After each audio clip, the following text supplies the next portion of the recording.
अस्सलाम वालेकुम, मैं हूं आपकी होस्ट रीशम और आप लोग देख रहे हैं वीज़ा गाइड। वीज़ा गाइड में पिछले चंद एपिसोड से आप लोग ये देख रहे थे कि हम लोग डिस्कशन कर रहे हैं कनाडा के ऊपर।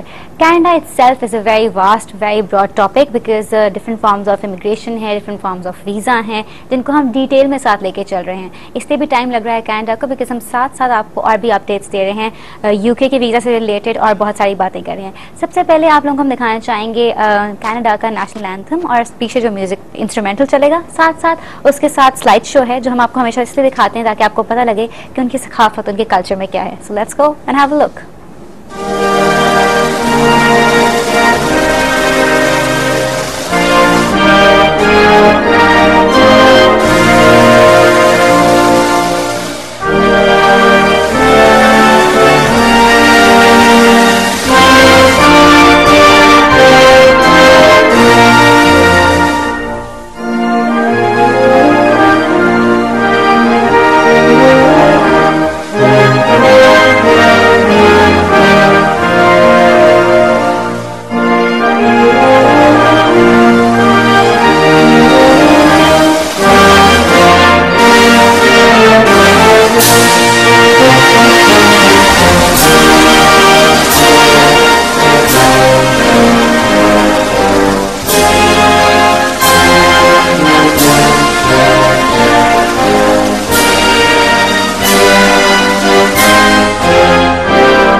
जी, so that was Canada and Canada itself is a beautiful country और वहाँ पे जैसे हम हमेशा कहते हैं मल्टी कल्चरल सोसाइटी है। अगर आप वहाँ जाएंगे तो आपके लिए एडजस्ट होना बहुत आसान होगा और अगर आप वहाँ पे परमानेंटली रहना नहीं चाहते तो विजिट करना ज़रूर मस्ट है आप सबके लिए because it's a very amazing country. The people there they very warm और वहाँ के ऑर्गेनाइज जितने लोग हैं, जितने सिविलाइज्ड हैं, वो देख के इंसान को होता है कि we should become a nation like this too, we should learn from other people. कुछ चीज़ें हैं जो हमने दुरुस्त करनी है और वो दुरुस्त करना बहुत इंपॉर्टेंट है। आप लोगों ने बताया है आप लोगों को क्या मुश्किलात दरपेश आ रही हैं, आपकी कोई भी वीज़ा प्रोसेसेस हैं उसमें कनाडा से रिलेटेड आपके जितने क्वेश्चंस हैं आप सब हमें पूछ सकते हैं। हमारा नंबर है 0423630948 और आप लोगों के प्रॉब्लम्स के हल निकालने, प्रॉब्लम्स की सोल्यूशन निकालने, मुश्किलात आसान करने और आपके वीज़ा गाइड बनने मेरे साथ हैं हमारे visa expert mister Mudassir loan. अस्सलाम वालेकुम। अस्सलाम वालेकुम रेशम, क्या हाल है आपके? जी ठीक ठाक, अल्लाह का शुक्र। आप सुनाइए। मैं ठीक हूँ। आप ठीक हैं? हाँ जी। नहीं, मैंने कोई जिक्र नहीं करना लोगों से, मैंने नहीं बताना मैंने क्या कहा था। क्या कहा था? हम क्या बात कर रहे हैं? मैंने कुछ नहीं कहा था। नहीं, क्रिकेट कोई बात नहीं, क्रिकेट का कोई फर्क नहीं पड़ता। That was a game and it's over. Well, you can't say it's over because I think we have to learn from our mistakes and we have made some mistakes in the semi-final. ये नहीं मैं कहती कि हम लोग खुश नहीं हैं कि हमारे क्रिकेटर्स या हमारे प्लेयर्स कैसा खेले हैं। हम लोगों ने काफ़ी वार्म वेलकम किया है। अगर आप वेबसाइट्स देखते हैं डिफरेंट, फेसबुक या कोई ऐसी, उससे पता लगता है कि इस दफ़ा बहुत पॉजिटिविटी है हमारे मुल्क में। पहले होता था कि अगर आप कोई मैच हार के आते हो ना तो बहुत ज़्यादा वापस आ नहीं सकते थे, आप वापस आते हुए डरते थे लोग। लेकिन इस दफ़ा एक ऐसा पेज भी बना था जिसमें लिखा था कि let's go and welcome our heroes on the airport. तो दैट शोज कि पॉजिटिविटी है, which is a very nice thing, which is a positive sign. ऐसा हमें होना चाहिए, पॉजिटिव साइड भी देखनी चाहिए। लेकिन उसके साथ साथ क्योंकि एनालिसिस हो रहे हैं, लोग अपनी क्रिटिक बता रहे हैं, तो ये भी पता लग रहा है कि कहाँ गलतियां थी, किसने क्या एरर्स किए, जिनसे हमें सीखना जो है वो बहुत ज़्यादा ज़रूरी है। और रेशम बात ये भी है कि सब गलतियां उन 11 लोगों की नहीं है, बिल्कुल बहुत से लोगों की गलतियां हैं और जिनकी गलतियां उन्हें माननी चाहिए और उसके साथ साथ उनकी तस्हीह की ज़रूरत होनी चाहिए। ये क्या बात है कि आपको सेमीफाइनल तक अपनी टीम में या अपने किसी आदमी में कोई खराबी नज़र नहीं आ रही, इवन ड्यूरिंग द प्ले आपको कोई प्रॉब्लम नज़र नहीं आ रहा। जब आप गेम में उतरते हैं तो दोनों टीमें खेलने के लिए उतरी हैं और जीतने के लिए उतरी हैं। एक ने जीतना है, एक ने हारना है। उन दोनों सूरतों में ज़ाहिर है एक ने जीतना था, एक ने हारना था। इसके पीछे बातें भी हो सकती हैं, वो किस जगह नहीं होती। ज़ाहिर है जो लोग बुकीज हैं या जो बाकी लोग हैं वो तो अपनी एफर्ट्स भी करते हैं, लेकिन हर चीज़ को एक लिहाज से स्कैंडलाइज नहीं करना चाहिए और एक्सेप्ट करना चाहिए कि कहाँ कहाँ पे प्रॉब्लम्स हैं।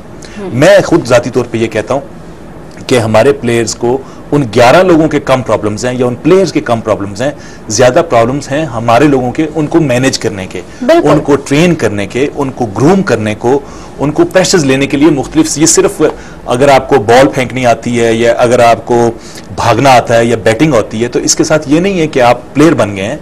आपकी जो शख्सियत होती है उसमें बहुत सारी स्ट्रेंथ्स चाहिए। वो कैसे, वो सिर्फ वो प्ले ग्राउंड में पैदा नहीं होती, उसके अलावा जितनी भी आपको टीम्स दुनिया की नजर आती हैं उन तमाम टीम्स को मोटिवेशनल स्ट्रेंथ दी जाती है हर तरह से। और ये चीजें जो कि, और अब तो चूंकि साइंटिफिक वे में हर चीज होती है, इन चीजों को अडॉप्ट किया जाना चाहिए। और हमारे लोग बहुत अच्छे हैं, हमारे प्लेयर्स बहुत अच्छे हैं। और उसके अलावा जो एक चीज लैक करी थी वो थी डिसीजन मेकिंग। मेरे ख्याल में डिसीजन मेकिंग जो है that's very important to strategic decisions, कहाँ बनाने हैं, क्या फैसला लेना है, ये भी बहुत इंपॉर्टेंट है। आई एम श्योर हम सब ये कह रहे हैं हमारी team is awesome and we all know that our team is awesome. साथ में Shahid Hafeez is our hero, ये सब हम मानते हैं। लेकिन नेक्स्ट टाइम ऑनवर्ड्स हम ये एक्सपेक्ट करेंगे कि आप लोग थोड़ा और पॉजिटिविटी लाएं और देखें कि आपके क्या एरर्स थे और उनसे सीखें। Next time there is always हमेशा हम ये उम्मीद, और हार जीत लगी हुई है, लोगों को आपके काम से नजर आना चाहिए कि आपने अपनी जान तोड़ के मेहनत की। और हमें इस दफा लगा है, टू बी वेरी ऑनेस्ट, अब पूरे सेमीफाइनल तक तो हमें ये एटलीस्ट लगा था कि बहुत नहीं, मैं तो सेमीफाइनल में भी मैं यही राय रखता हूँ। अगरचे आप और आपको पता है मेरा जो एनालिसिस था, और आज आप मतलब मैंने कहा था कि पाकिस्तान की टीम नहीं जीत पाएगी, इसलिए नहीं थी कि मुझे, ज़ाहिर है मैं पाकिस्तानी हूँ और सब चीज़ें हैं, लेकिन मैं इन तमाम चीज़ों को एनालाइज करके कह रहा था। तो उन्होंने तो एक तोते की गर्दन मरोड़ी थी, हमारे तो बहुत से नजूमियों ने ऐसा किया कि कहा कि पाकिस्तान जीतेगा। अब हम क्या करें? बहुत सारे लोग इस पे शायद ये भी कभी कभी कहा जाता है कि इन चीजों पे इतना बिलीव नहीं भी करना चाहिए, बिकॉज ये wrong, it's all in God's hand. तो आपको अल्लाह ताला पे बस यकीन रखना चाहिए and have faith in him, दुआ करें। एंड वो होता है ना हमेशा, द बेटर टीम विंस या द बेटर पर्सन विंस। तो ये वही हुआ है। I think they had better strategies and they had better plans. हां, one had to win. But yes, let's come back to our topic, and that is Canada के बारे में आज हमने डिस्कशन करनी है, and we have to discuss about UK too. What are we all talking about today? रेशम, हम Canada की बात करेंगे, जो हम एक सीरीज लेकर चल रहे हैं। पिछले में हम लोगों ने फेडरल स्किल्ड वर्कर्स का जो फॉर्म था उसको हम लोगों ने एलेबरेट किया। इसके साथ साथ चूंकि इस वक्त फौरी तौर पे हो ये रहा है कि बरतानिया के वीज़ा सिस्टम में और इमिग्रेशन में स्टाइल में और कानूनों में 6 अप्रैल से और 21 अप्रैल से बहुत सी तब्दीलियां आ रही हैं। बिल्कुल, और उसको चूंकि लोगों को अपडेट करना है, उसके मुतालिक बताना है, फिर उन दोनों का कंपैरिजन देना है कि अगर आप, और कि कनाडा में अगर आप एंटरप्रेन्योर वीज़ा पे जाते हैं तो आपकी क्या रिक्वायरमेंट्स हैं, और यूके अब इसी कनाडा और ऑस्ट्रेलिया के साथ एक कंपटीशन में आते हुए मैं कहूँगा कि 2 लाख की जो एंटरप्रेन्योर स्कीम थी वो 50,000 पाउंड पे लाके लेकर आए हैं। लेकिन उसके लिए कुछ कंडीशंस हैं, उनको सुनना बहुत ज़रूरी है। और साथ के साथ ये बात मैं बड़ा कैटेगरिकली कहूँगा रेशम, कि ये जो एंटरप्राइज वाला जो भी लोग करना चाहेंगे ना, ये बहुत ही स्पेशलाइज कंसल्टेंट्स इस काम को कर पाएंगे, because it is more A feasible project, feasibility project है, बिजनेस प्रोजेक्ट है, ऑन गोइंग चीज़ों को बताने की बात है। तो ऐसा ना हो, क्योंकि नॉर्मली होता है कि जब भी कोई स्कीम आती है तो लोगों को अंदाज़ा नहीं भी होता और वो जाके कंसल्टेंट्स के साथ अपने पैसे फंसा बैठते हैं। बिल्कुल, ये नहीं होना चाहिए। हम इस प्रोग्राम में इसीलिए बैठे हैं कि लोगों को अवेयरनेस दें कि कंसल्टेंट का इस्तेमाल बहुत जरूरी है, लेकिन उससे पहले आपको क्या इन्फॉर्मेशन होनी चाहिए। You need to know what you're doing. बिल्कुल, ये बहुत जरूरी ये है। आज हम करेंगे और इस चीज पे हम बात करने जाएंगे।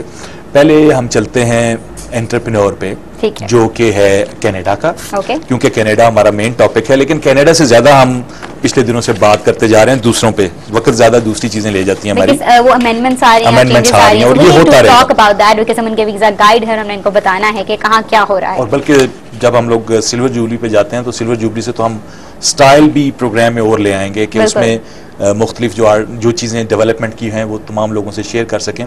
और इसलिए में हम नाजरीन से भी यही गुजारिश करेंगे कि आप इस प्रोग्राम में जो भी चीज़ें देखना चाहते हैं या जो इन्फॉर्मेशन आप लेना चाहते हैं, आप वीज़ा गाइड @कोहिनूर TV पर उसके हमारे साथ शेयर करें, ताकि हम 25वें प्रोग्राम से ऑनवर्ड्स आपकी उन चीज़ों को भी जहन में लेकर चलें। बिल्कुल, और हम मेरे ख्याल में बात करते हैं सबसे पहले कनाडा के एंटरप्रेन्योर वीज़ा की, राइट? जी बिल्कुल। अच्छा, अब इसमें रेशम होता ये है कि the maximum possible score is 100. ठीक है, the pass mark is currently 35 points. However, the pass mark may change, so make sure to confirm pass mark prior to consider for immigration to Canada. यानी जब भी आपने ये काम अपने लिए सोचना है कि इसको करना है, अभी करंटली उसके मार्क्स जो आपको चाहिए 35 हैं, लेकिन जब भी आप इसको अप्लाई करने जाएं तो ये उस वक्त रीसेंट पोजीशन चेक कर लें कि क्या है। So how often ये चेंज होता है? नॉट वेरी ऑफन, लेकिन स्टिल डबल चेक होना चाहिए इसको। जरूर। Selection is based on the documents that you provide at an assessment of your score under each of the selection criteria. You must also meet the definition of an entrepreneur. अब entrepreneur की एक definition भी है specifically, इसको भी हम आगे discuss करते हैं, वो भी मीट होनी चाहिए। और साथ के साथ आपका जो असेसमेंट में जिन मुख्तलिफ जगहों पे मुख्तलिफ ब्रैकेट्स में जितने जितने नंबर हैं वो आपको लेने जरूरी है। ठीक है, इस पे हम जरूर वापस आते हैं, लेकिन अभी हमारे पास हमारे first caller of the show हैं, देखते कौन है हमारे साथ। हेलो, अस्सलाम वालेकुम। अस्सलामुअलैकुम जी, कौन बोल रहे हैं, कहाँ से? जी, मैं दानिश अब्बास बोल रहा हूँ मुल्तान से। जी बताइए कि आपका सवाल क्या है? जी, मेरा सवाल ये है, पहले तो मैं सर को सलाम कर लूंगा, आप इजाजत दें। अस्सलाम वालेकुम सर। जी वालेकुम अस्सलाम दानिश, आप तो प्रोग्राम का हिस्सा है अब। बिल्कुल, दानिश की ईमेल्स भी हमें आती हैं और कॉल भी हमेशा करते हैं ये। जी बिल्कुल ठीक सर। वो मैं कह रहा था कि आइल्स के लिए मैंने रिक्वायरमेंट पूछनी थी। आइल्स पे थोड़ा सा मैं अटका हूँ कि ये ऑस्ट्रेलिया, जैसे आप तो आप कनाडा पे कर रहे हैं ना सर शो? जी कनाडा में जो जनरल जो रिक्वायर्ड है वो कनाडा में और ऑस्ट्रेलिया में कितने कितने जो है ना बैंड्स उसमें रिक्वायर्ड होते हैं, वो बस गाइड करते हैं सर। और आप ठीक है सर? ठीक है सर, बस ये मेरा सवाल है सर। Thank you. ठीक है, thank you so much for calling Danish and thank you so much कि आप हमारे शो का एक इंपॉर्टेंट हिस्सा बन चुके हैं। आपसे हम ये सजेस्ट करेंगे, क्योंकि आप मेरे ख्याल में हर शो हमारे देखते हैं, कि आप बताइए कि क्या क्या चेंजेस आप चाहते हैं हमारे शो के अंदर, और जितने लोग हमारे रेगुलरली शो देखते हैं उन सबके लिए हमारी ये गुजारिश है कि आप बताइए, बिकॉज आपका ही जो ये सजेशंस होंगी वो हमारे शो को मजीद बेहतर बनाएंगी। हमारा जो ईमेल एड्रेस है दैट्स visaguide@kohinoor.tv। सो इनके दानिश के क्वेश्चन का जवाब दीजिए। दानिश के क्वेश्चन का जवाब ये है कि इनकी असेसमेंट इस वक्त हमारे पास प्रोसेस में है, और सबसे पहली तो ज़रूरत ही होती है कि आपके स्पेसिफिक एरिया में, वेदर आप ट्रेड्स पर्सन में आ रहे हैं या आप मैनेजरियल साइड पे आ रहे हैं, किस जगह पे आ रहे हैं, उसके बाद पोजीशन आती है कि आपकी रिक्वायरमेंट्स ऑफ द लैंग्वेज क्या हैं।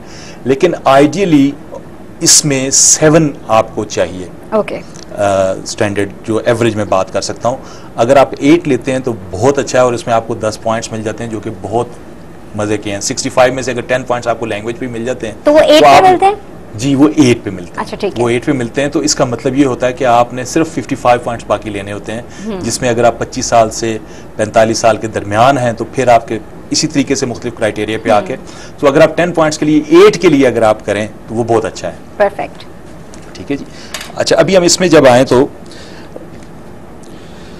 एन इंटरव्यू में भी रिक्वायर्ड, क्योंकि एंटरप्रेन्योर वीजा जो है वो आम वीजा नहीं है, इसमें आपसे इंटरव्यू, आपसे बातचीत की जा सकती है, पूछ सकते हैं कि क्या है। During the interview, a visa officer will ask you to explain any information that is unclear or inconsistent, or any shortcomings or gaps in the documents that you provide. अब ये जिस तरह एक आम दफ्तर होता है, उसमें आप अपनी प्रपोजल भेजते हैं और प्रपोजल पे से कुछ क्यूरीज निकलती हैं, काम करना निकलता होता है। एंटरप्रेन्योर वीज़ा और इन्वेस्टर वीज़ा ये इसी तरह की चीज़ है, यानी उसमें जाहिर है कोई भी मुल्क या कोई भी इदारा ये नहीं चाहता कि उसके मुल्क में इन्वेस्टमेंट ना आए, लेकिन इन्वेस्टमेंट के लिए जो, और वो स्ट्रेट अवे उस आपकी प्रपोजल को रिफ्यूज भी नहीं करेंगे, और उसमें जो कमी महसूस होगी उसको आपके साथ मिलके वो पूरा करेंगे, डॉक्यूमेंट्स से सेटिस्फाई होंगे, और एग्रीमेंट आपके साथ एक लिहाज से वो जो डॉक्यूमेंट बनता है वो एक एग्रीमेंट बन जाता है। वो एग्रीमेंट की बुनियाद पे आपको फिर एंटरप्रेन्योर का वीजा दिया जाता है, क्योंकि उसके फायदे बहुत से हैं। अच्छा, तो इंटरव्यू की जहां तक बात है तो वो स्पेसिफिकली सिर्फ इसके लिए होता है या बाकी भी? आई थिंक बाकियों के लिए नहीं होता। बाकियों के लिए नहीं होता, they just look at your documents और उसका वीजा लगता है। वो उनकी डिस्क्रिप्शन होती है कि इंटरव्यू, लेकिन इसमें ऐसा नहीं हो सकता कि आपका इंटरव्यू ना हो। इसमें इट्स कंपल्शन। It is. ठीक है, ठीक है जी, क्योंकि आप इंटरव्यू से मुराद है कि आपकी मीटिंग्स उनके साथ चलनी है, उनके इकोनॉमिक मिशंस के साथ बात होनी है। If there is a difference between your assessment of your qualifications and the visa officer's assessment, the visa officer assessment will succeed. Okay. यानी जो visa officer का decision again end of the day that is final. You will then be assessed against the 5 selection criteria and a point system. You must obtain a minimum of 30 points if you want to immigrate to Canada. अब सबसे पहले जो education के points हैं, total जो points हैं वो 100 है, जो जिससे मिलते हैं, जिसमें से आपने 35 लेने हैं। उसमें से जो फर्दर बाइफर्केशन है, तालीम को आपके 25 पॉइंट होते हैं, ठीक है। अगर आपका बिजनेस एक्सपीरियंस है तो उसमें मैक्सिमम आप 35 पॉइंट्स हासिल करते हैं। I am very sorry to interrupt you, लेकिन अभी हम बढ़ने जाने एक छोटी सी ब्रेक की तरफ। आप लोगों ने कहीं नहीं जाना, आपने प्रोग्राम देखते रहना है, कॉल्स मिलाते रहना है। You just have to stick to the channel and keep it here.